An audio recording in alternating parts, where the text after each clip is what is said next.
ሰላም ጤና ይስጥልን አድማጭ ተመልካቾቻችን ሐምሌ 25 2018 ዓ.ም በኢትዮጵያና በሱዳን ድንበር በሚገኙ አካባቢዎች በመካናይዝድ የታገዘ ከባድ ውጊያ እየተደረገ መሆኑን ከአካባቢ የወጡ መረጃዎች ገልጸዋል። ይህንን መረጃ በዝርዝር በዚህ ሰዓት ወደ እናንተ አደርሳለሁ። በኢትዮጵያና ሱዳን ድንበር በሚገኙ አካባቢዎች አወዛጋቢ የሆኑትን ቦታዎች ጨምሮ በተለይ በሁመራ ትይዩ ባሉ የበረከት ሸረሪና ነጭ አፈር እና አካባቢው ከባድ ውጊያ እየተደረገ ነው የሚገኘው። ይህንን በተመለከተ አሁናዊ ሁኔታውን እንዲሁም ደግሞ ወታደራዊ፣ ፖለቲካዊ፣ ዲፕሎማሲያዊና ተያያዥ መረጃዎችን በቅደም ተከተልና በዝርዝር ከዚህ አካባቢ የወጡ መረጃዎችን አደርሳችኋለሁ።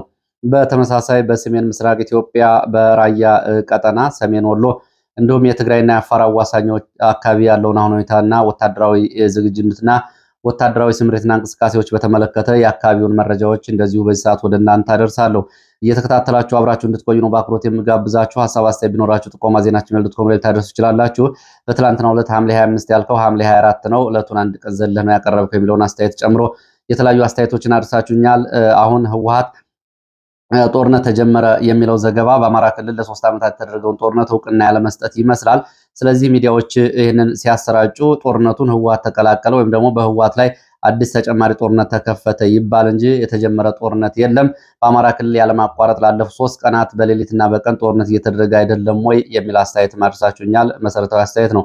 እነዚህን ጨምሮ በርካታ አስተያየቶችን አድርሳችሁኛል። በእጅጉ አመሰግናለሁ። እስረኞችን በተመለከተ እንደዚሁ የፖለቲካና የህሊና እስረኞችን በአዲስ አበባ በተለያዩ እስር ቤቶች የሚገኙትን በተመለከተም እንደዚሁ መረጃ አጣርተ ብታደርሰን የሚል ጥቆማና ጥያቄ አቅርባችኋል። በትላንትናው ዕለት የኢትዮጵያ ሰራዊት ኮሚሽን ዋና ዳይሬክተሩን ጨምሮ የተውጣጣ ቡድን በተለያዩ እስር ቤቶች የሚገኙ የፖለቲካና የህሊና እስረኞችን መጠየቃቸውን መረጃዎች ጠቁመዋል። ከዚህ ጋር በተያያዘ የሚገኙ መረጃዎችን ከቤተሰቦቻቸው፣ ከጠበቆቻቸው፣ ከቅርብ ወኪሎቻቸው ያሉ መረጃዎችን በዝርዝር አሰናድቸው ወደ እናንተ የማቀርብ ይሆናል። ያው እንግዲህ ጥያቄዎቻችሁ ደርሶኛል ለማለት ነው። የፖለቲካና የህሊና እስረኞችን የችሎትና የፍርድ ቤት መረጃዎች በተከታታይ ወደ እናንተ እያቀረብኩ ስለሆነ ይህንንም ለማጣራት ሞክራለሁ። እንግዲህ በአጠቃላይ የግንባር መረጃዎችን በቅደም ተከተል ወደ እናንተ ወደማደርስበት ጊዜ ደርሰናል። ስለዚህ በቀጥታ ወደ መረጃዎች እሄዳለሁ። በኢትዮጵያና ሱዳን ድንበር መካከል ከማለዳ 11 ሰዓት ጀምሮ በከባድ መሳሪያ በመድፍ በሮኬት የታገዘ ውጊያ እየተደረገ እንደነበር ከአካባቢ ወጡ መረጃዎች ገልጸዋል። በኢትዮጵያና ሱዳን ድንበር አቅራቢያ በወልቃይት ጠገዴ ሰቲት ሁመራ ዞን በረከት ነጭ አፈር ሸረሪና አካባቢ ከሌሊቱ 10 ሰዓት ከ45 ጀምሮ በአካባቢው በከባድ መሳሪያ የታገዘ ውጊያ እየተካሄደ እንደሆነ የዓይን እማኞች ገልጸዋል። ከሱዳን አቅጣጫ የህወሓት የአርሚ 7 የጀነራል ቡርሃን ኃይሎች በጋራ ወደ ኢትዮጵያ አቅጣጫ፣ የመከላከያ ሰራዊት ደግሞ የተከዜ ዘብና የመከላከያ ሰራዊት ከኢትዮጵያ አቅጣጫ ወደ ሱዳን በሁለት አቅጣጫ ውጊያ ሲደረግ እንደነበር መረጃዎቹ ገልጸዋል። ከባድ መሳሪያዎች በሁለቱም በኩል የሚተኮሱ ሲሆን የውጊያው ድምፅ ከበረከት ከተማ እየራቀ ወደ ሱዳን ሸረሪና አቅጣጫ እየተጠጋ እንደሆነ አሁን ከቦታው የዓይን እማኞች ገልጸዋል። ሸረሪና፣ አቦጢር፣ ምዕራብ አርማጭሆና ባህረ ሰላም በተለይ ደለሎ እየተባለ በኢትዮጵያን የሚጠራው እነሱ ደግሞ አልፋሽቃ እያሉ በአረበኛ የሚጠሩት ቀጠና ላይ ሰሞኑን የነበሩ ሁኔታዎችን በተመለከተ ዝርዝር መረጃዎችን አድርሻችሁ ነበረ። የኢትዮጵያ የእርሻ ባለሀብትና ኢንቨስተሮች ወደ 19 የሚሆኑ የጉልበት ሰራተኞችና ባለሀብቶች መታገታቸው ይታወቃል። ነዋሪዎችም ከቦታቸው መልቀቃቸውና መከላከያ እንዲደርስላቸው ጥሪ ማቅረባቸውን ባለፈው ዘግቤ ነበር። ባለፈው ማክሰኞ ጀምሮ መከላከያ ወደ አካባቢው መጠጋቱን እንደዚሁ መረጃዎች ይጠቁማሉ። እስካሁን ባለው መረጃ እንግዲህ ጀነራል ቡርሃን ጦር ወደ ወታደር ካምፕ እየገነባባቸው ካሉ ሁለት ስልታዊ ቦታዎች መለቀቃቸውን ነው ዛሬ በተጀመረው ውጊያ መረጃዎች የሚገልጹት። ተጨማሪ መረጃዎች እንደሚያመላክቱት በድንበር አካባቢ እየተደረገ ባለው ውጊያ በተለይ የህወሓት ሰዎች ተቆጣጥረውት የነበረው የእርሻ መሬትና ጊዜያዊ ካምፓቸው ተስፋዬ አድዋ ተብሎ በሚጠራው አካባቢ የሚገኙ የህወሓት ታጣቂ ምሽጎችም እንደዚሁ በከባድ መሳሪያ ድብደባ ጉዳት ደርሶባቸዋል ተብሏል። በግንባር ካለው መረጃ በዚህ የከባድ መሳሪያ ድብደባ ምክንያት ምሽጎቻቸውን ለቀው የህወሓት ታጣቂዎች ወደ ኋላ ማፈግፈጋቸውን የሚገልጹ መረጃዎች ወጥተዋል። በዚህ የከባድ መሳሪያ ድብደባና ጉዳቱን ተከትሎ የህወሓት ታጣቂዎች ከነበሩባቸው ምሽጎች ወደ ኋላ ወደ ሸረሪና ወደ ዋናው ካምፕ ወደ ማፈግፈጋቸውን የገለጹት የመረጃ ምንጮች የሱዳን ወታደሮችም ቀደም ብለው ተማርከው እንደነበር ገልጸዋል።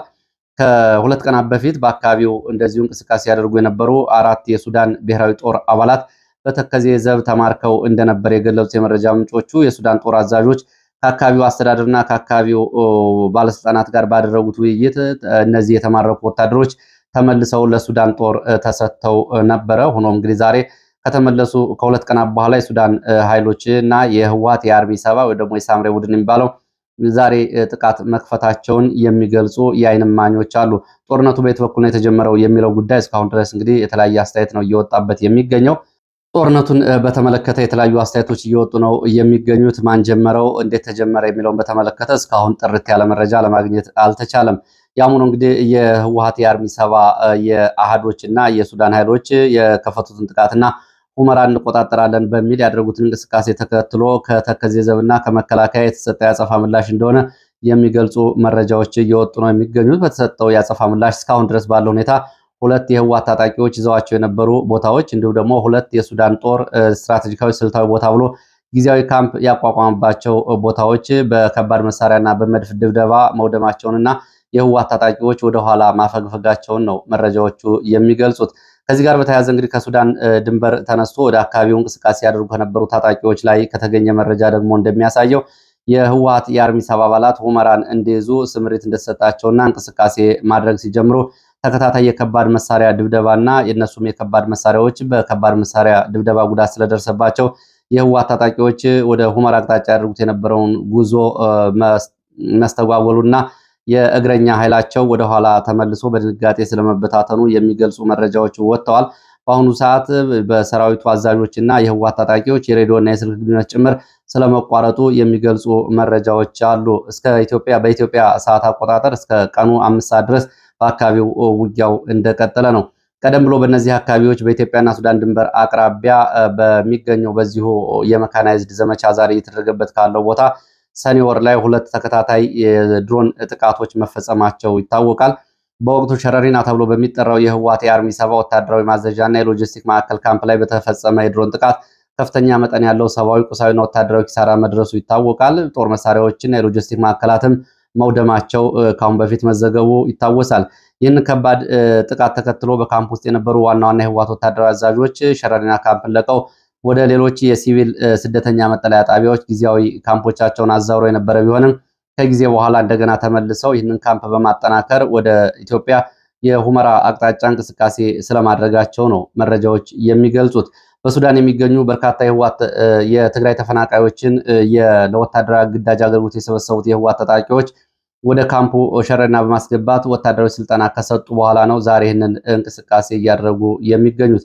በአሁኑ ወቅት በአካባቢ የተቀሰቀሰውን ከባድ የመካናይዝድ ውጊያ እና የአየር ኃይል እንቅስቃሴ ተከትሎ በአካባቢው ከፍተኛ ውጥረት እንዳለ ነው መረጃዎቹ የሚያሳዩት። ከዚህ ጋር በተያያዘ ዲፕሎማሲያዊ ተጨማሪ መረጃዎችን ይህንን የዛሬው ሁኔታ የሚያጠናክሩ መረጃዎችን ለአቅረብ ጀነራል አልቡርሃን ባለፈው ሳምንት ወደ አስመራ በሄዱበት ጊዜ ለደብረ ጽዮን ጋርና ከተለያዩ የህወሓት ወታደራዊና ከፍተኛ አመራሮች ጋር ስለመገናኘታቸውና ግማሽ ቀን ውይይት ስለማድረጋቸው የሚገልጹ መረጃዎች ወጥተዋል። በኢጋድ በኩል አብይ አህመድ ለአልቡርሃን በትላንት ወዲያ መልእክት ስለመላኩ የሚገልጹ መረጃዎች ወጥተዋል። በአልቡርሃን በኩል የተሰጠው ምላሽ ምን እንደሆነ አልታወቀም። ሆኖም እንግዲህ ወታደራዊ ዘመቻው የሚያሳየው በአልቡርሃን በኩል የተሰጠው ምላሽ አሉታዊ መሆኑን ነው።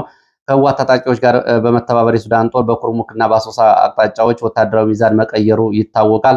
ምናልባት ይሄኛው ዘመቻ ከዚህ ጋር እየተያያዘ በዚህኛው አዲስ ግንባርና ኃይል የኩርሙክን ኃይል የማላላት ጉዳይ እንዲሁም ደግሞ አጠቃላይ ከውጭ ወደ ውስጥ ወደ ሁመራ የህወሓት ታጣቂዎች የሚያደርጉት እንቅስቃሴ ጋር የተያያዘ ሊሆን ይችላል።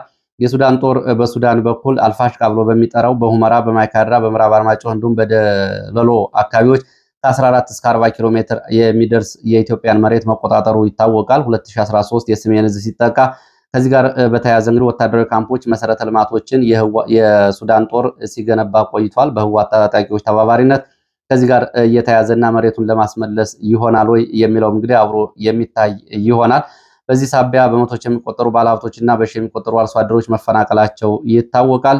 ከኃይል ስምሪትና ሽግሽግ ጋር በተያያዘ ህወሓት ከሸረሪና ካምፖች በርካታ ኃይሉን ወደ ደማዜን ወይ ደግሞ አሶሳ ግንባር ማዛወሩ ይታወቃል። በሌላ በኩል ደግሞ ከትግራይ ያመጣቸውን ታጣቂዎችና ከየመጠለያ ጣቢያዎች ከስደተኞች የመለመላቸውን ታጣቂዎች በዚህ ግንባር ከአልቡርሃን ጦር ጋር ስለማሰለፉ ነው መረጃዎቹ የሚያሳዩት። በዚህ ዝግጅት በሱዳን በኩል ከሚገኙ አርሚ ሰባ የትግራይ ክልል ተጨማሪ በአካባቢው ከየተፈናቃይ ጣቢያዎች የተመለመሉና ወታደራዊ ስልጠና እንዲወስዱ የተደረጉ በርካታ ሰዎች በዚህ ግንባር በሚገኝ ኃይል ውስጥ መካተታቸውን መረጃዎች ገልጸዋል። ይህ እንግዲህ አካባቢው ያለው ሁኔታ ነው። የትግራይ ሚዲያዎች እና እንዲሁም ደግሞ በትግረኛ የወጡ ጽሁፎች ደግሞ ይህንን በተመለከተ ምን እያወጡ ነው የሚለውን እንመልከት። ዳዊት ከበደ የሚያዘጋጀው አውራምባ ታይምስ ዛሬ ቅዳሜ ሐምሌ 25 2018 ከንጋቱ 11 ሰዓት ከ45 ጀምሮ በአካባቢው በኢትዮጵያ መከላከያ ሰራዊትና በህወሓት ኃይሎች ከባድ ውጊያ መቀስቀሱን ገልጾ ዘግቧል። አርሚ ሰባ በመባል የሚታወቀው የትግራይ ሰራዊት አሃድ ህወሓት ሲንቀሳቀስበታል ተብሎ በሚጠራው በዚሁ አካባቢ በእግረኛና በመካናይዝድ እየታገዘ ውጊያ እየተደረገ እንደሆነና ይህንን ጠቅሶ ዘግቧል። ፉል ስኪል ወይም ደግሞ ሙሉ ጦርነት ነው እየተደረገ ያለው። ይህ ክስተት በቅርቡ የህወሓት ከፍተኛ አመራሮች በትግራይ የጦርነት ቅስቀሳ መፈክሮችን ካስተጋቡ በኋላ የተቀሰቀሰ ጦርነትና የኮንፈረንሶችን መጠናቀቅ ተከትሎ የተጀመረ ውጊያ እንደሆነ እንግዲህ አውራምባ ታይምስ ዘግቧል። ሌሎች የህወሓት ሚዲያዎች ደግሞ እና የህወሓት የቅርብ አክቲቪስቶች ሰሞኑ እየታየ ካለው የሚዲያ ጦርነት አንጻር ዛሬ ንጋት የተቀሰቀሰው ጦርነት ወደ ሌሎች አካባቢዎችም ሊስፋፋ ይችላል የሚል ስጋት እንዳላቸው ይህንን ገልጸዋል። ጥቃቱን የጀመረው የብልጽግና ወይ ደግሞ የኢትዮጵያ መከላከያ ሰራዊት ነው ያሉት የህወሓት ሰዎች ዛሬ ንጋት ላይ በሸረሪና ከባድ ውጊያ ተደርጓል። በባከር በዲማ እንዲሁም ደግሞ እንዲኳጅ ተብለው ከሚጠሩ 4 አቅጣጫዎች የመድፍ ድብደባዎችና የእግረኛ እንቅስቃሴዎች መደረጋቸውን የድሮን ስምሪት መደረጉን ይህንን ዘግበዋል። ከዚህ ጋር በተያያዘ እንግዲህ ያለው አጠቃላይ ሁኔታ ተጨማሪ መረጃዎች የሚወጡበት ቢሆንም አሁንም ተጨማሪ ኃይል ወደ አካባቢው እየተንቀሳቀሰ መሆኑና እስከዚህ ሰዓት ድረስ 3 ቦታዎች የህወሓት ታጣቂዎች ይዘዋቸው የነበሩ ቦታዎች ተለቀዋል ነው የተባለው። ቀደም ብሎ እንግዲህ 2 ቦታዎች የእርሻ ካምፖችን ጊዜያዊ ወታደራዊ ካምፕ የነበሩና የሱዳን ጦር ደግሞ ጊዜያዊ ስልታዊ ወታደራዊ ካምፕ እየገነባባቸው የነበሩ ቦታዎች ተለቀዋል ተብሏል። ያው እንግዲህ ጦርነቱ ተለዋጭ ነው። ወደ ግማሽ ቀን አካባቢ ደግሞ ውጊያው ጋብ ብሏል የሚሉ መረጃዎች ወጥተዋል።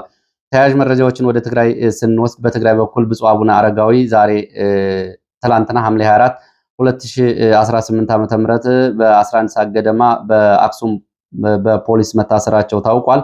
በህወሓት ቡድን በተፈጸመ በተባለው በዚህ እስራት ሌሎች ወንጀሎችን በመቃወማቸውና ወታደራዊ አፈሳዎችን በመቃወማቸው እንዲሁም ደግሞ እነ ደብረ ጽዮን የትግራይ ወጣቶችን ለጀነራል ቡርሃን አሳልፈው የሰጡበትን ሁኔታ በመተቸታቸው እንደሆነ ጳጳሱ የታሰሩት መረጃዎቹ ይጠቁማሉ።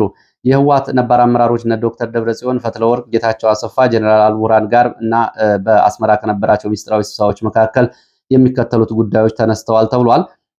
ከዚህ ጋር በተያያዘ ነጻ ሀገር ትግራይን አድርጎ ለማወጅ በቀጠናው ካሉ ሰብአዊ እርዳታ ጉዳዮች ጋር የተያያዙ ጉዳዮች እንደተነሱ ታውቋል። ፍስሐ ማንጁስም በካይሮ በኩል እንደዚህ አይነት እንቅስቃሴዎችን እያደረገ መሆኑን የሚገልጹ መረጃዎች ወጥተዋል። ነጻ ሀገር ትግራይን የሚለው እና አልቡርሃን እስከ ግብጽ ድረስ ይህንን እውቅና ለመስጠት እንቅስቃሴዎች እንዳሉ ነው የተገለጸው። ከዚህ ጉዳይ ጋር በተያያዘ ባለፈው አንድ መረጃ ወጥቶ ነበር። ሐምሌ 14 2018 ዓ.ም በአሜሪካ በአምባሳደር ፍስሐ አስገዶም መሪነት የአንድ ስብሰባ ተደርጎ ነበር፣ የኢትዮጵያና የትግራይ ወቅታዊ ሁኔታ የተመለከተ። በዚህ በሐምሌ 14 2018 ስብሰባ ላይ ለ1 ሰዓት ተኩል በቨርቹዋል የተደረገ ስብሰባ ነው። የትግራይ ዋና ዋና ፖለቲካዊና ወታደራዊ አዛዦች በተገኙበት በዚህ ስብሰባ ላይ በኢትዮጵያ ማዕከላዊ መንግስቱን በፍጥነት በማዳከም ከሌሎቹ ኃይሎች ጋር በመሆን የትግራይን ነጻ ሀገርነት በፍጥነት ማወጅ ይገባል በሚል አምባሳደር ፍስሐ አስገዶም በዚህ ስብሰባ አማራጭ ሀሳብ ማቅረባቸውና ይህ ሙሉ ተቀባይነት ማግኘቱ ተዘግቧል። እንግዲህ ከዚህ ጋር የተያያዙ እንቅስቃሴዎች ናቸው እነ ደብረጽዮን በአስመራ ከአልቡርሃን ጋር ያደረጓቸው ግንኙነቶች። እንግዲህ በአጠቃላይ የኃይል ስምሪቱን በተመለከተ በራያ ቀጠና ደግሞ ያለው ይህንን ይመስላል። በአፋርና ራያ አዋሳኝ መስመሮች ፎኪሳ፣ ራያ ዞብል፣ ቢሶበር፣ ያሎ፣ ፍየል ውሃ፣ ሳልህበር ተብሎ በሚጠሩ አካባቢዎች ዛሬ ተጨማሪ የእግረኛና መካናይዝድ ኃይል ስለመጠጋቱ መረጃዎች ገልጸዋል። ከወልዲያ ቆቦ ወደ ሐራ ተጨማሪ ኃይል ዛሬ እየተጓጓዘ መሆኑና በራያ ጨርጨር፣ በአፋር ራያ ዞብል፣ ራያ ዋጅራት ትይዩ ባሉ አካባቢዎች እንደዚሁ ስምሪት ስለመሰጠቱ ታውቋል።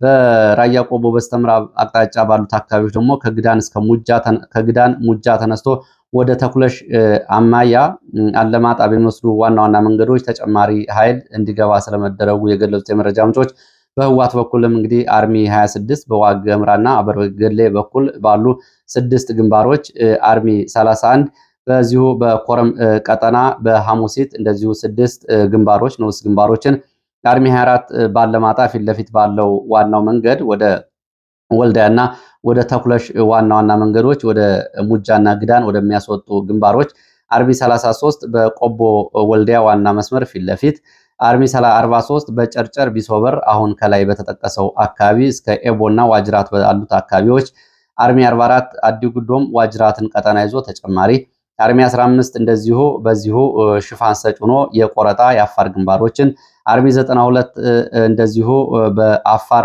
ተጨማሪ ቀጠናዎች ወደ ምሌና ጨርጨር በሚወስዱ መስመሮች ስምሪት መሰጠቱን ነው መረጃዎቹ የሚገልጹት።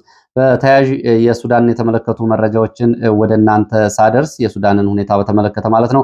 በሱዳን የአልቡራን ጦር ድል እየቀናው እንደሆነ ነው መረጃዎች የሚያሳዩት። በኮርዶፋን በኩል ዛሬ ካዱቅሊ ተብሎ በሚጠራው አካባቢ ብርጌድ 14 ተብሎ የሚጠራው የአልቡራን ጦር የአርኤስኤፍን ታጣቂዎች ሙሉ በሙሉ ከበባ ውስጥ ለማስገባቱ ከሱዳን የወጡ መረጃዎች ይገልጻሉ።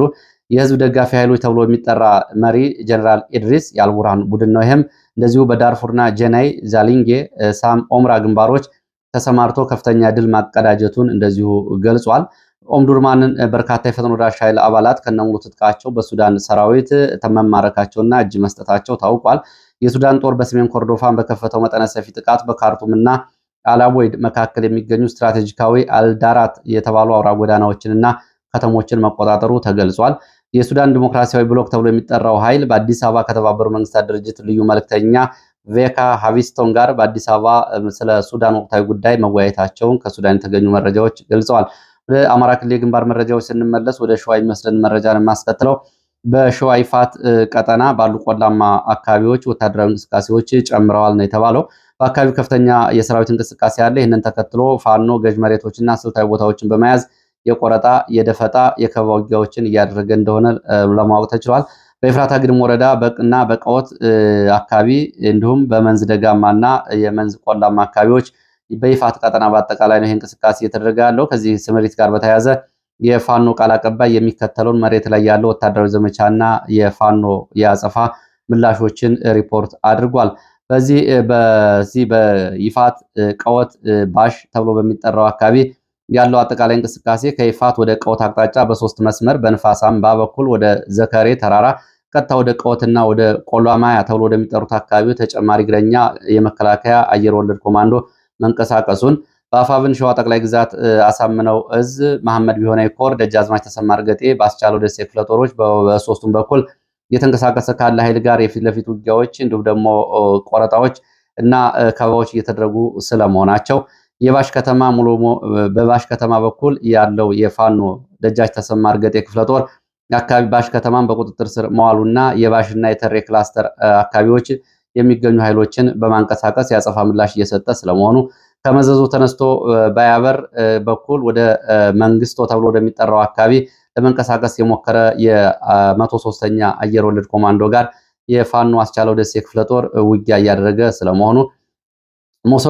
ሞሰቢት ተራራ ተብሎ በሚጠራው አካባቢ ተጨማሪ ድጋፍ ለማግኘት የመከላከያ አዛዦች ጥሪ ስለማቅረባቸው በአጣየ ወደ ሳያትና ደርትማ ተብሎ ወደሚጠራው በአካባቢ ካለላና ከብርቂቱ በኩል ወደዚህ አካባቢ ተጨማሪ ኃይል እንቅስቃሴ ማድረጉንና የፋኖ 7 ለ7 ክፍለ ጦር አጸፋዊ ምላሾችን እየሰጠ እንደሚገኝ በውጊያ በርካታ ሞትና ቁስለኛ መስተናገዱን የቆሰሉት ወደ አጣየና ወደ ሌሎች ሆስፒታሎች እየተወሰዱ ስለመሆናቸውና አካባቢው ከፍተኛ የሆነ ወታደራዊ ስምሪት ያለበት መሆኑን የፋኖ ቃል አቀባይ ገልጿል። ወደ ወለጋ የሚወስደን መረጃ አስከትላለሁ። በወለጋ ያለውን አጠቃላይ ሁኔታ በተመለከተ የተለያዩ መረጃዎች ናቸው እየወጡ የሚገኙት። በምስራቅ ወለጋ ኪረሙ እና ጊዳ ወረዳዎችና አጠቃላይ አካባቢ ያለው ሁኔታ በተመለከተ በምስራቅ ወለጋ ዞን በሚገኙ ኪረሙ እና ጊዳ አካባቢዎች ያለውን አሁን ሁኔታ በተመለከተ ወታደራዊ ከበባ እንዲሁም ደግሞ የህዝቡንና አካባቢያዊ በተለይ በአማራ ላይ ያነጣጠሩ ጥቃቶችን የተመለከቱ መረጃዎች ናቸው የወጡት። 2013 ጀምሮ በተለይ በኪረሙ ወረዳ ቆቆፌ ተብሎ በሚጠራው አካባቢ 7000 በላይ የአማራ አርሶ አደሮች ተፈናቀሉበትን መሬት እና ሽመልስ አብዲሳ ቡሳ ጎንፋ ተብሎ ለሚጠራ የልማት ማህበር የኑግ ማሳ ለማሳረስ የአርሶ አደሮች መሬት መንጠቃቸውንና አካባቢው በመካናይዝድ እርሻ እየታረሰ እንደሆነና ይህንን ተከትሎ እንግዲህ ከአማራ ህዝብ ጋር ያጋጨናል በማለት የተቃውሞ ያቀረቡ የአገር ሽማግሌዎች፣ አባገዳዎች በኪረሙ ወረዳ ፖሊስ ጣቢያ መታሰራቸውን ከአካባቢ የወጡ መረጃዎች ገልጸዋል። በሌላ በኩል ይህንን የሽመልስ አብዲሳን ጥሪ ተቀብሎ በቦታው ላይ የሚንቀሳቀስ የትኛውም አካል ላይ የአጸፋ እርምጃ እንደሚወስድ በአካባቢ የሚንቀሳቀሱ ፋኖዎች ማስጠንቀቂያ መስጠታቸው፣ በአካባቢ ያለው ወታደራዊ እንቅስቃሴ ተጠናክሮ የቀጠለ ሲሆን በኤቦ፣ ነጭኖ፣ ቦቃ፣ ጩቢ፣ አሊ፣ አባጆ፣ ሆሩ ጉድሩ፣ ጃርደጋ፣ ጃርቴ አካባቢ ያለው የፋኖ ኃይል ኪረሙ ወረዳን ሙሉ በሙሉ ከበባ ውስጥ ስለማስገባቱና በአካባቢው የአየር ስምሪት ስለመሰጠቱ የወጡ መረጃዎች ገልጸዋል። በአካባቢው በስፋት ቡና እንዲሁም ደግሞ የባህር ዛፍ ጫካ የተሸፈነ በመሆኑ ድሮኖች ተደጋጋሚ አሰሳዎችን ቢያደርጉም እስካሁን ድረስ ጥቃት አልፈጸሙም የሚል መረጃ ወጥቷል። ከኪረሙ እስከ ነቀምት ያለው መንገድ ሙሉ በሙሉ ተዘግቷል። በጊዳ ኪረሙ መካከል ያለው 24 ኪሎ ሜትር መንገድ አሁን በተገለጸው የፋኖ ኃይል ከበባ ውስጥ መግባቱን ተከትሎ በአካባቢው የሚገኝ የኦሮሚያ ልዩ ኃይልና የፌዴራሉ ኃይል ከበባ ውስጥ ስለመግባታቸውና በርካታ ሰዎች ስለመፈናቀላቸው መረጃዎቹ ጠቁሟል። በተጨማሪ በቁጥጥር ስር ባሉ ሽማግሌዎችና ነዋሪዎች ላይ ጉዳት የሚደርስና ታስረው ያሉ ሰዎች በነ ጃልሞሲሳ ኃይል ጉዳት የሚደርስባቸው ከሆነ የፋኖ ኃይሎች ከባድ ያጸፋ እርምጃ እንደሚወስዱ ማስጠንቀቂያ መስጠታቸው ታውቋል። እነዚህን ከ200 በላይ እስረኞች እንግዲህ ጃልሞሲ ኃይል በእስር ቤት እንዲጠብቃቸው መደረጉን በአካባቢው የኦህዴድ ብልጽግና ባለስልጣናት በአማራ ተወላጆች ላይ መያዣ ወይም ደግሞ ይህንን ዋስትና አድርገው እስረኞቹን ለመጨፍጨፍ እያስቀመጡት ያለው ኃይል እንደሆነ ነው መረጃዎች የሚገልጹት። የአካባቢውን ሕዝብ ሁኔታ በተመለከተ ከ2013 ጀምሮ በኪረሙ ወረዳ 85 በመቶ የከተማው ነዋሪ አማራ የነበረ ቢሆንም በተደረገ ተከታታይ ማፈናቀል ስራ አሁን ቁጥሩ እየቀነሰ መጥቷል። በአዲስ አበባ በተለይ እና በጨፌ ምክር ቤት በፌዴራል ደረጃ ያሉ የኪረሙ ወረዳ ዋና ዋና ተወላጅ የኦህዴድ ባለስልጣናት በአካባቢው ለሚፈጸሙ ጭፍጨፋዎች የየካ ክፍለ ከተማ፣ ለሚኩራ ክፍለ ከተማ እንዲሁም ደግሞ ቀና ያዴታን ጨምሮ በርካታ ባለስልጣናት በአካባቢው በሚፈጸሙ ጭፍጨፋዎች ላይ በአንድና በሌላ መንገድ እጃቸው አለበት ብለዋል የመረጃ ምንጮቹ።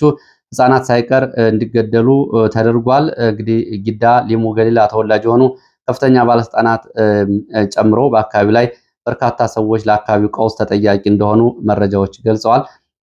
ከዚህ ጋር በተያያዘ እንግዲህ የበርካታ ሰዎች ስም ዝርዝሮች ናቸው እየደረሱት። በተለይ ወለጋ ውስጥ ምስራቅ ወለጋና ሆሮ ጉዱሩ ወለጋ ዞን ያለው መሰረታዊ የችግሩ ማዕከል የሚባለው ኪረሙ ወረዳ እንደሆነና ኪረሙ ወረዳ ላይ ለተፈጸሙ አጠቃላይ ጭፍጨፋዎች እነዚህ ባለስልጣናት ከአካባቢው ባለስልጣናት ባሻገር በቀጥታ እንግዲህ የሚመሩትና የተመደቡበት ሌላ ቦታ ሆኖ በአካባቢው ባለው ስምሪት ላይ ግን ቀጥታ ተሳትፎ እያደረጉ እንደሆነ የሚገልጹ መረጃዎች ናቸው የወጡት።